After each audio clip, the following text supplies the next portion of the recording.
So during these crazy times in self-isolation, because of all the nuttiness that's going on in the world right now that YouTube wishes we do not talk about, I wanted to take this free time that I had to finally tackle a lot of Transformer product that I purchased that I never had time really to open.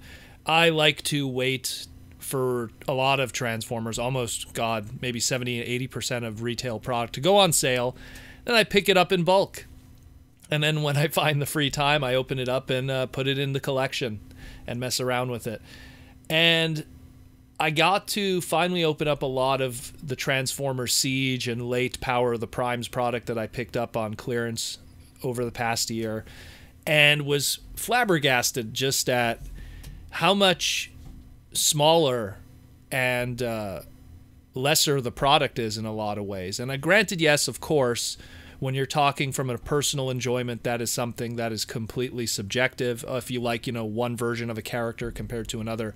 But I'm talking more from a material standpoint and everything. And what blew my mind was just how much more we pay now for Transformers and how much less we get. Again, regardless of how much you like that lesser version, let's say. And when I mean lesser, I'll get into what I mean specifically. And it's a discussion that I've had many times on the Discord. It's a discussion many times I've had at BotCon and TFCon in the past in person at the bar and stuff with people. It's a discussion I've had with Hasbro people themselves, and deep discussions about that. Anyone that's been to TFCon knows who I hang out with from a Hasbro standpoint. They know how much that's something that always is a common conversation with me. And especially even when I do my live streams about it. So what I'm going to do today is I'm going to break down why I feel financially Transformers today are ridiculous, the prices. And it's funny because when I did my post and I was sharing images on my Twitter of how displeased I was with the finances right now, there was so many people that just were, I guess, ignorant at what I was talking about specifically and how the current climate is today. And I just feel that, 140 characters on Twitter is the worst way to have any kind of open discussion, let alone to prove my point or to plead my case. And I'm the kind of person that, I'm going to give you all the facts. I'm going to give you the sources so you could fact check everything, and then you could take it from there. And I mean, it got to the point where like people were going, where I come from in my country, it's this amount. And it's like, but look, I'm Canadian. I'm talking with American prices. Don't make this about yourself.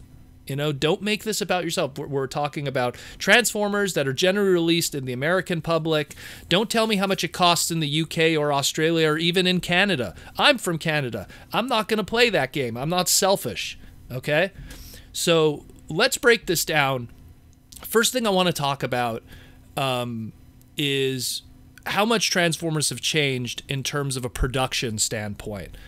And then we'll go into the finances of it and how difficult it is today in a lot of ways. So in 2014, that was kind of the turning point in a lot of ways for Transformers. A lot of their previous staff that they had from their design team, from their planning team, were pretty much, I don't want to say laid off, just put into different areas or left the company. And that 2014 change also brought about a new design team, a new lead designer, just a whole new crew. And, of course, the big change of all, moving majority of their product from the Transformer brand from China to Vietnam. Now, Transformers for years, from 1984 up until about, I want to say, 1990, a majority of their product was either made in China or Japan. During that MicroMaster era, some stuff, the smaller products were made in Macau, which is also in that general Asian region. And then a majority of it again continued in China and or Japan. Just how it was. Obviously, Hasbro wanted to bring down their costs. China was getting too expensive. So they moved everything to Vietnam to level the playing field in a lot of ways. And thus began the Combiner Wars era with this new lead design team, new lead designer, and everything like that. Obviously, higher-end Transformer products such as G1 reissues that are sold in America, masterpieces, and so on, and some little things here and there will still be done in China because they have to maintain that higher quality. And I'll get into maintaining that higher quality. Here's the thing. A majority of Transformers made before 2014, and this is something from a plastic level, and you need to understand this. A majority of Transformers made before 2014 were made with ABS plastic. ABS plastic, which is acrylide nitrile butadiene styrene plastic. It's a very strong plastic. It's used with a majority of toys in general. The softer areas of Transformers are made with PVC, and the ratchet joints, the ball joints, and all the more really need to be tougher areas are made with POM or PAA plastics. But Transformers for years and years were made with ABS plastic. It just was the go-to. With the 2014 era, they needed to cut costs, and they needed to use a plastic that reflected those cutting of costs. Hey, they already went to Vietnam. They cut the costs of labor right there. Labor and manufacture. But now let's cut the costs with plastics. And this is where we entered from, we left ABS in 2014 and entered MABS in 2014. And that's where people started to notice, everything feels lighter, it feels thinner, feels different, but they didn't really, couldn't put their finger on why. They thought, oh, maybe the toys are just the plastic's made thinner. It's a different plastic completely. That's what's going on here. It's a little more fragile. It's a little more translucent. If you pick up, some of your Combiner Wars stuff, you could put it to the light, it shines right through a lot of those plastics. It's a weaker, cheaper plastic. Also, what began with Combiner Wars was a stronger focus on molded in colors and less paint applications. And that's a game that you could just, play, you could play yourself, where you could pick up, let's say, an animated toy, Cybertron, even Transformers Prime, and count the amount of paint applications were put on the toy, and then look at a Combiner Wars toy or otherwise. I don't even want to say stuff that was going on outside of Combiner Wars, because it actually gets worse when you're looking at Age of Extinction, when you're looking at, let's say, Rescue Bots or any kind of mainline stuff. Or even Robots in Disguise 2.0. It even gets worse with those. So I'm going with let's go with the higher tier stuff that's aimed at us. So Combiner Wars really was like that turning point. And so you had the less paint applications. With Power of the Primes, they even tried to avoid the costs of paint applications by using even stickers, and that really didn't work out well. And even Hasbro recognized how the stickers was kind of a bad idea. It was a lot cheaper for them, but they went that route and they saw how it just didn't work. Just from even like it peeling in the package, you take out some Transformers. I know that I opened up Elita 1 and I was like, man, stickers was just not the way to go. And I love that toy. It's a great toy. I like the design and stuff. Although you could really see with Elita 1 that MABS plastic used on the wings, very flimsy, and the use of stickers, a lot of stuff really wasn't working there, where it's like, could have been better. And again, I'm glad that I bought her. I think it was $9.99 as opposed to her full price for a Voyager scale, which, gosh, I don't even know what it would have been now. It would have been a lot more. And then, of course, we enter Siege and Earthrise, and now those have pretty good paint applications on them today. But those paint applications are kind of on par with what was going on with, let's say, Beast Wars or Transformers Prime, or even that of certain animated toys. So it kind of balances there at least. The engineering changed a lot with 2014 onwards, with an emphasis on areas that are not needed in plastic injection molded to be hollowed out. And that adds to the lightness of the figure too. What's the point of having a leg being a solid piece of plastic and making it, a solid piece of product when you could just hollow out that area from behind? They save money that way. And then you add to the fact, from a packaging standpoint, they phased out full tech spec bios and biographies. No more trading cards after Power of the Prime, so Siege and onward, there's no more trading cards.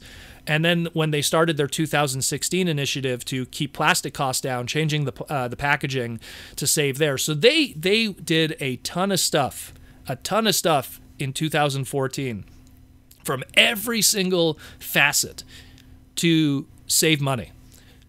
but they increased the price of product exponentially.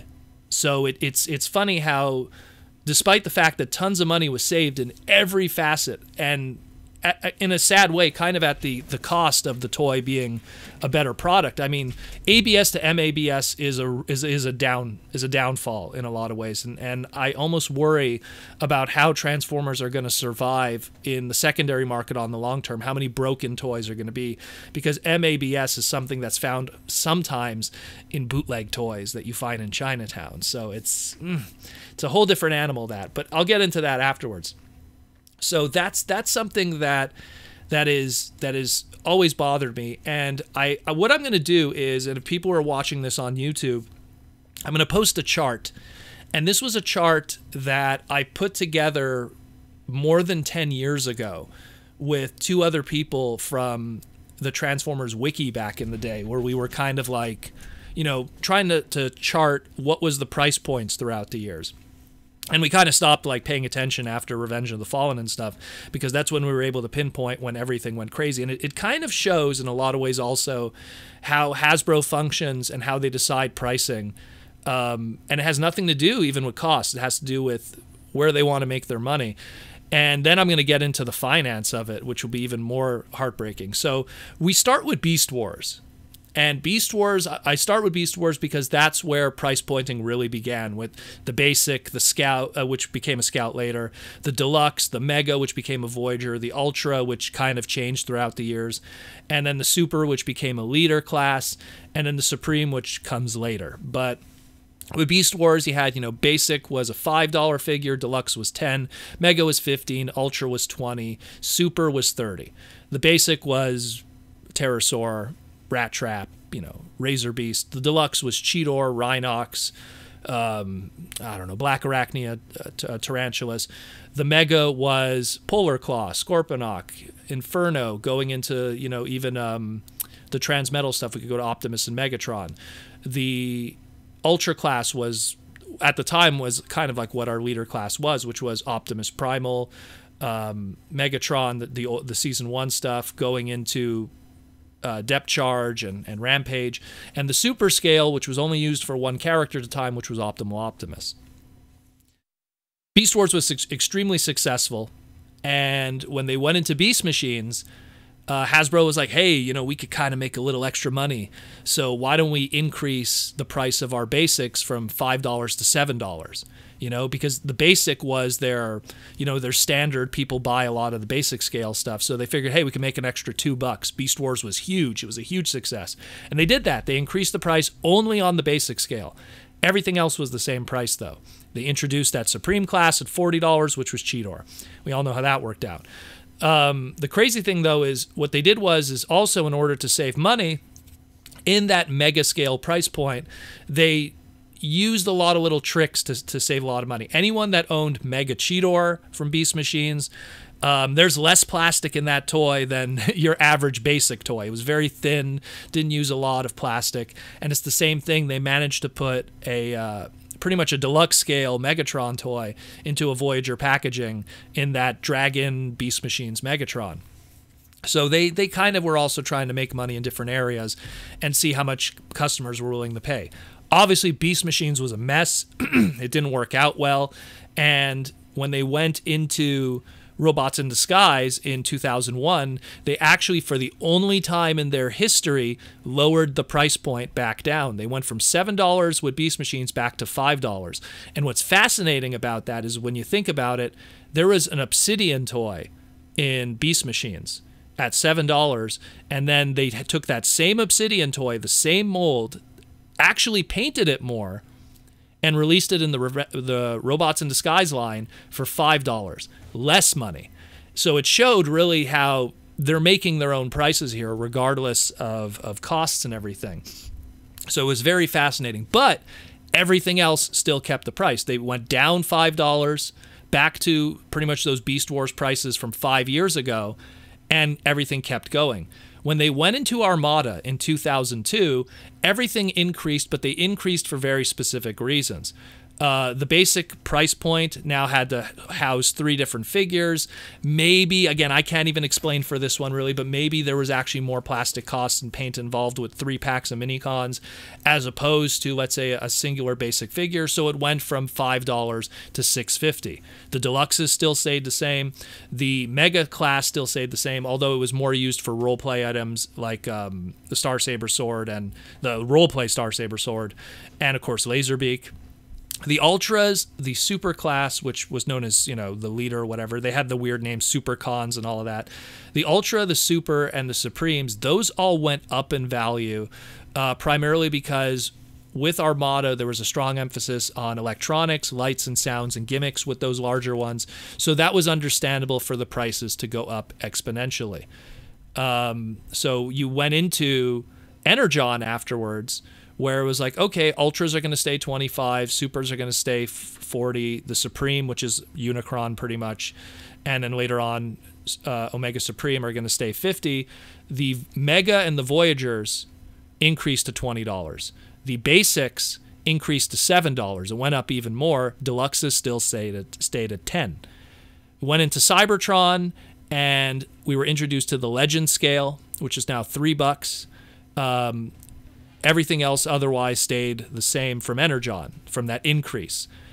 Then we went into the 2007 movie. The Legend scale was increased to $4, but everything else stayed the same price going into that 2007 movie. They didn't know if this was going to do well, if this movie was going to if it didn't do well, it would have been a crash anyways. Cybertron wasn't really making the money they had hoped, so everything stayed the course in prices. And going on around that time with the 2007 movie was, of course, our classic stuff, animated Universe 2.0. So from 2007 to 2009, they still didn't know if the movie was going to be a hit even after. So prices more or less stayed the same. But after 2009, when Revenge of the Fallen really peaked and they knew that they had a hit on their hands and this was big money, Hasbro just went to town. They're like, well, this stuff is making money. Let's jack the prices like crazy. Legend scale went from 4 to 5. Basic, which became a Scout, went from 7 to 8. Deluxes went from $10 to $13. From 2009 to 2010, there was a $3 jump. The Mega Scale, which was known as Voyagers, went from $20 to $22. The Ultra Scale, which evolved into what we know as the Human Alliance Scale at that time, went from $25 to $30. Again, a $5 jump. The Leader Class went from $40 to $45. And the Supreme Scale, which had the biggest jump, and nothing really changed with that one, went from $50 to $75. A $25 increase, where a lot of those products, like we'd have Primus, get reissued in Age of Extinction, and well, it was way more than what it was before. Now, the argument that people always give me is, well, you're not factoring in inflation. I always love it when people say that. You're not factoring in inflation. Here's the thing. In 2000, if you do like inflation, so let's talk like 2008, which was one of my examples that I gave before, and you're talking a $10 deluxe. With inflation, that makes them $12. But the thing is, deluxes are $20 today. They're not $12. So it's not inflation. Don't say, and stop with that inflation thing. That doesn't count. And then they could say, yeah, but then there's engineering costs and plastic. First of all, engineering costs are not any more complicated and more expensive than they were back then. If anything, they're cheaper now because everything's done with CAD. Everything is computer-assisted design today. It's not done with molds like it used to be and carving out a piece of wood and everything. It's a lot more simpler today, if anything. And don't you dare say like, oh, well, it's engineering costs and plastics and again, Hasbro went out of their way, like I said, in 2014 to reduce the price of manufacturing by moving to Vietnam, reducing the price of product and materials by moving from ABS plastic to MABS plastic. They still stayed with the PVC, the POM, and the PA used for their ratchets and their joints and stuff, but otherwise, the majority of the plastic of the toys has been reduced in quality, and as a result, cost has been reduced heavily. They don't fill up the molds anymore like they used to, so there's less cost per product on top of that. And then I could go on and on, like I said before, with the paint and everything. Trust me, it didn't get more expensive to make Transformer toys. They went in every direction to reduce costs while increasing it. And this is where I get to the thing that is more targeted at the collector and or the regular buyer, the mom and dad or otherwise. And that is your purchasing power in this day and age. And this is me going through major amounts of, you know, sources, and you could do the fact checking all you want to, you know, if you want to, but it's like I went to the U.S. Department of Labor and got the minimum wage history throughout all the years and stuff. And I mean, it was kind of staggering for me as a Canadian to see some of them were like, you know, Georgia and Wyoming have like $5.15 minimum wage, while other places are $7.25, and it hasn't changed in years. But I pretty much got a bulk amount of what was minimum wage back in, and this is when I did this study, this was last year, and it's that way I could get the minimum wage for 2019 and I could get the minimum wage for 2009.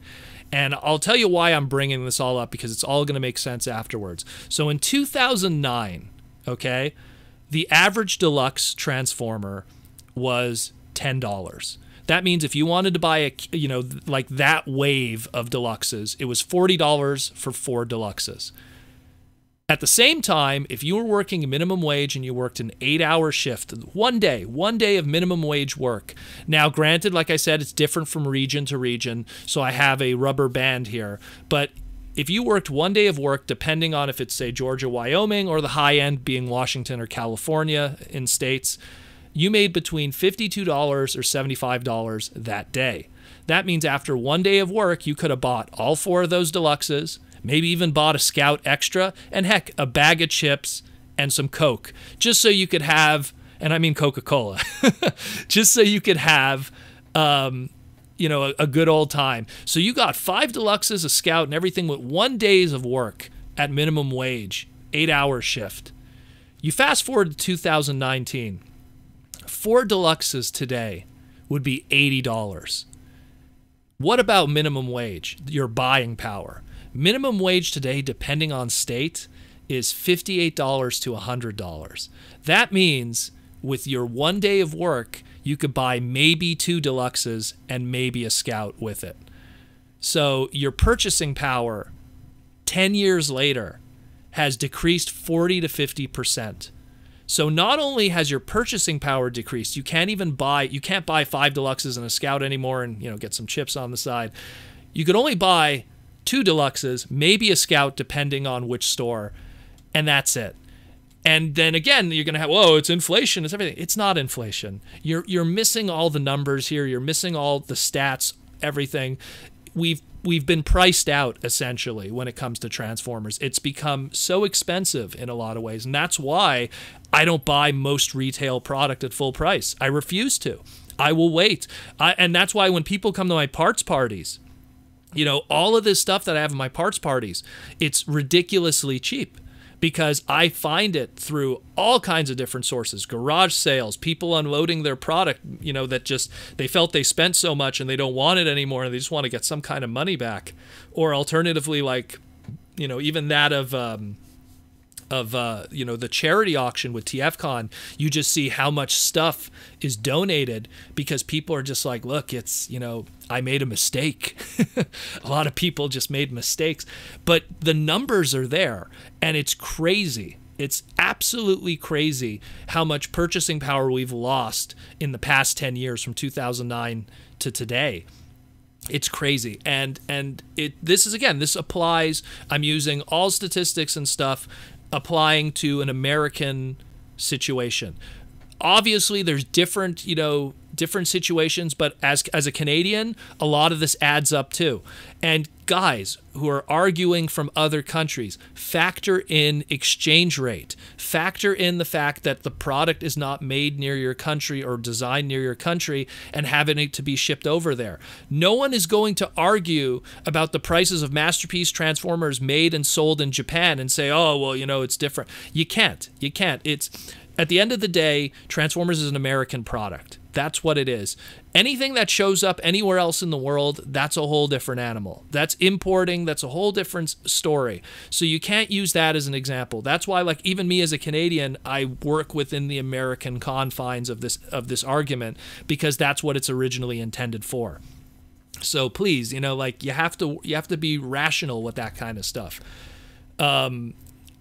But again, at the end of the day, it's sad what I'm seeing here. And it goes back to my Twitter post, sharing those toys and going like, man, like, you know, remember when Hound back in 2009 was a $10 toy and Hasbro felt bad that they didn't use enough plastic with that toy, so they threw in a Ravage. Yet in 2019, we get a deluxe toy and they throw in a little something extra and it's $25. And the numbers just don't add up there. How do you go from $10 in 2009 to $25 in 2019? Like, you can't say inflation. You can't say, you know, cost of engineering. You can't say any of that kind of stuff. The toys have just as much plastic, if not less. They have just as much paint, if not less. And they use a kind of plastic that's actually cheaper than before. They build them in factories and manufacture them in factories that are actually cheaper than before. You know, there's no such thing as like, you know, like trade wars or stuff like that. They're not working with China with a majority of that product. So the argument is really, in the end, is we're really overpaying for a lot of Transformer toys, exponentially overpaying for a lot of Transformer toys. And that's why you see places like Walmart able to do 50% off sales, and at least in the case still in Canada, 50% off sales on Transformers, and still make a profit because they know that Hasbro makes these things really on the cheap.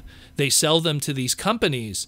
You don't know what they pay per case assortment, but it's paid really on the cheap, and they still make profit even when they sell it to you at 50% off. They do. They don't lose money when they sell it at 50% off. When a product comes out and then 2 weeks later it goes 50% off, no smart business would do that unless they're still making a profit. So it really has to make you stop and reflect and think about it. And the more that I started opening up this stuff, opening up the leader class Shockwave and going, man, when you take away all those pieces off of him, he really is like a large deluxe at best. And yet people were paying a leader class price on him.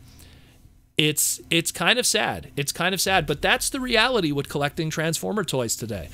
And I still collect, I still buy, but I buy smartly, because to me, I still want to be able to be that guy that could buy 4 deluxes with, you know, with simplicity. And it's not like I'm someone that's poor. Oh, he's a poor guy. You know, he's a cheapskate. No, I make very good money. But the thing is I value my money.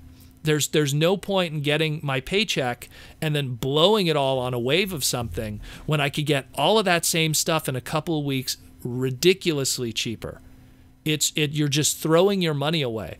And that's why, like, I have stuff like animation cells. And that's why I have stuff like, you know, rare Japanese product. Because I feel that stuff that I rather put my money into. If I'm going to spend big money on stuff, I'm going to put it in areas that make more sense than I don't know, I'm just going to turn my head here. You know, a Siege Hound that's going to have millions of them made, millions of them show up in the secondary market afterwards, millions of them in garage sales, millions of them at flea markets, millions of them at TFCon's charity auction, in TFCon's dealer room. And I'll tell you this right now, they're not going to be $19.99 plus tax. They're going to be a lot less. And I'll feel good about not spending that. And if you can't wait, well, that's your call. Look, I buy some stuff at full price too. Whenever it's a Rodimus figure, I kind of want to have it with the box and everything. But in general, I just wait because I know that I could wait. I know that I could wait and I could enjoy it later. I have so many Transformers to enjoy. Anyone that knows my collection knows that to transform and enjoy everything, it'd take a lifetime. So I have so much stuff to enjoy now that there's no reason to run out and blow my hard-earned money on a company that, in all honesty, is kind of taking us to task. And I hate that argument where it's like, well, they're aiming at collectors now, because you're pretty much admitting that, oh, well, Hasbro, what they're doing instead is, since they know that it's adult collectors now, they're increasing the price artificially. And if you honestly believe that, which I believe it anyways, but if you honestly believe that, then you're accepting the fact that Hasbro is taking us to task, is taking us is not taking us as a customer that they respect, and that they could just see how much money they could squeeze from us. Look at how much Masterpieces has changed throughout the years in Japan, and Japan is a primarily almost 100% adult toy buying market. So it's what's happening in Japan is happening now, but the only difference is here they're cutting costs in every area possible, but the savings do not fall on the customer, they fall on the creator, and they get to make more profit. And I'll end it with this, and it was, I don't want to say where I got the source because I don't want to get the individual in trouble, but after 2009, when Revenge of the Fallen was a huge success, Hasbro just had this high expectation that Transformers should consistently be making big profit forever for their investors and for their stockholders. And when Dark of the Moon came around, and obviously there was outside factors that affected Dark of the Moon not doing well. Obviously, like Skylanders was a thing. People were going to Toys to Life stuff. Amiibo would come out a few years later. Video games, all of that. But at the end of the day, Dark of the Moon made a lot less money. And all stock people, and investors care about is, we were up here before and now we're down here. And so they're doing whatever they can to keep those profits from 2009 forever, no matter what it takes. Even though there was a time for Transformers for a very long time where those 2009 Revenge of the Fallen numbers were nothing but a dream. But now they want to keep that 2009 profit margin. They cannot report losses. They want to report profits constantly. And the last quarter report was profits are up, individual units are down, which means that they made more money, they sold less. Why? Because products cost nothing to make now, and they charge top dollar for it. And when you're paying $20 for a deluxe Transformer, but it's the quality and the plastic quality and the paint quality and the amount of a Scout, Hasbro just made more money on you. So just keep that in mind next time you're in Walmart and you're picking up a product and you go, man, why is this so expensive? Remember 10 years ago when that wasn't the case, and it was a different crew, a different design team, and a different goal in mind. When Transformers was still, teetering as a brand before those movies came out. So anyways, guys, that's all I wanted to talk about. Let me know what you think about it. But again, these are the facts. Look at them. Fact check. Go look at all the numbers from U.S. Department of Labor, what Transformers cost back then, what the minimum wage was. Look at all the different plastic qualities that were used throughout the years. You will see everything lines up, very much so. And this is a discussion that I've been having for decades. And it's something that I've finally decided to put in a segment here. And I hope you guys learned something today. And I'll talk to you again really soon.